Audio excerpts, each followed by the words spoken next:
Bismillahirrahmanirrahim. Assalamualaikum warahmatullahi wabarakatuh. Alhamdulillahi rabbil alamin. Asyhadu an la ilaha illallah wa asyhadu anna Muhammadan abduhu wa rasuluh. Allahumma shalli ala Muhammad wa ala ali Muhammad. La haula wa la quwwata illa billahil aliyyil azim. Selamat sore Ananda soleh-soleha yang berbahagia. Apa kabar? Semoga Ananda semuanya tetap dalam keadaan sehat. Tetap jaga kesehatannya ya. Bertemu lagi dengan Ustadz dalam pembelajaran hari ini, hari Kamis 21 Januari 2021. Pelajaran apa kita hari Kamis? Seperti biasa, hari Kamis adalah pelajaran fikih. Baiklah Ananda soleh-soleha, sebelum kita memasuki pelajaran, marilah kita berdoa. Berdoa mulai. A'udzu billahi minasyaitonir rajim. Bismillahirrahmanirrahim. Rabbish rahli sadri wa yassirli amri wahlul uqdatam min lisani yafqahu qawli. Rabbi zidni ilma warzuqni fahma. Amin. Berdoa selesai. Baiklah Ananda soleh-soleha, sekarang kita belajar fikih. Siapkan buku fikihnya. Kita masih di pelajaran tata cara berwudu, pelajaran 5. Di pertemuan sebelumnya kita mempelajari syarat wudu dan rukun wudu. Masih ingat apa saja syarat wudu? Syarat wudu di antaranya: 1. Beragama Islam. 2. Baligh. 3. Berakal sehat. 4. Ada air yang suci yang menyucikan. Dan yang 5, mengetahui wajib dan sunnahnya wudu. Dan yang terakhir, tidak ada penghalang sampai air ke kulit. Jadi tidak ada penghalang antara kulit antara air ke kulitnya. Tidak ada seperti cat, aspal atau getah yang melekat di kulit. Nah, itu adalah yang ke-6. Kemudian rukun wudu. Rukun wudu apa saja? 1. Berniat. 2. Membasuh wajah 3 kali sambil membaca niat. 3. Membasuh kedua tangan 3 kali juga sampai siku. Mengusap sebagian atau seluruh rambut kepala. Membasuh kedua kaki sampai mata kaki. Dan yang terakhir, dilakukan secara tertib, harus berurutan. Nah, itu adalah syarat wudu dan rukun wudu yang telah kita bahas di pertemuan sebelumnya.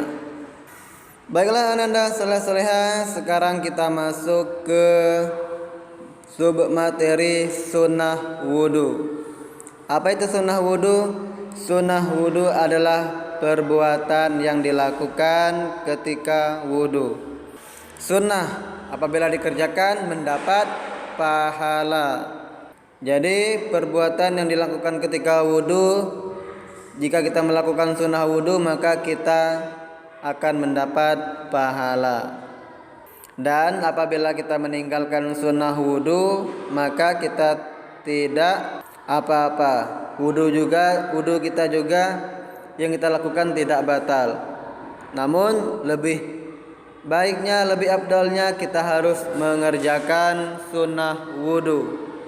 Apa saja sunnah wudu? Yang pertama, membaca basmalah ketika memulai wudu. Bismillahirrahmanirrahim. Ingat, basmalah juga tidak hanya diucapkan ketika memulai wudu. Kita melakukan perbuatan baik juga harus diutamakan membaca basmalah. Dan yang kedua, bersiwak. Apa itu bersiwak? Menggosok gigi. Nah, diutamakan memakai siwak. Yang ketiga, mencuci kedua telapak tangan sampai pergelangan.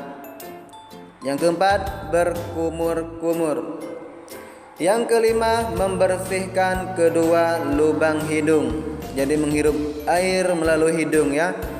Tapi jangan sampai terlalu dalam. Hirup airnya sedikit saja ya, dan dibuang. Dan yang keenam itu mengisap air ke hidung. Nah, ini mengisap air, jangan terlalu dalam, cukup sedikit saja. Jadi hidung kita itu harus dibersihkan. Yang ketujuh, menyapu kedua daun telinga. Kedelapan, menyela-nyela jenggot yang lebat. Nah, ini terutama untuk yang laki-laki ya. Kalau perempuan nggak ada jenggot, anak kecil juga nggak ada jenggot ya. Ini untuk orang yang sudah dewasa, menyela-nyela jenggot yang lebat. Kesembilan, menyela-nyela jari tangan dan jari kaki. Dan yang kesepuluh, semua yang dibasuh diulang 3 kali. Ingat, 3 kali. Yang ke-11, membasuh satu persatu anggota wudu dengan tidak menyela pembicaraan. Jadi kita membasuh satu persatu anggota wudu namun tidak berbicara. Yang ke-12, mendahulukan anggota badan sebelah kanan. Yang ke-13, berdoa sesudah wudu. 14, melaksanakan sholat 2 rakaat setelah selesai berwudu. Nah, ada sholat namanya sholat sunnah wudu. Jika sudah melakukan, maksudnya sudah berwudu, kita disunahkan sholat sunnah wudu. Dan yang terakhir, yang ke-15, tidak boros air. Nah, ini biasanya di air keran. Ada sebagian orang yang membuka kerannya itu sampai habis. Maksudnya putaran di keran itu sampai habis hingga airnya itu banyak yang terbuang. Nah, bagaimana solusinya? Saat kita berwudu, usahakan air keran, putaran keran itu jangan dibuka habis, cukup setengahnya saja atau sebagiannya saja. Yang penting airnya keluar dan cukup untuk kita berwudu. Nah, itu adalah salah satu cara untuk tidak boros air.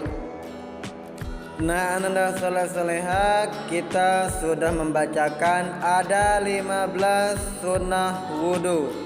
Ingat, setiap muslim harus berusaha melaksanakan sunnah wudu setiap akan melakukan atau maksudnya mengambil wudu. Kita harus melaksanakan sunnahnya. Melaksanakan sunnah wudu sangat dianjurkan dan kita juga akan mendapat pahala.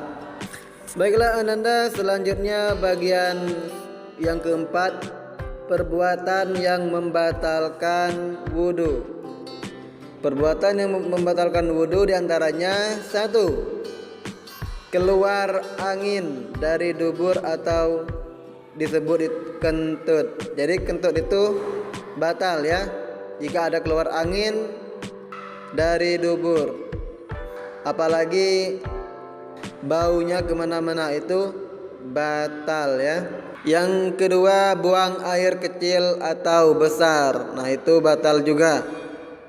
Dan yang ketiga, hilang akal karena tidur nyenyak.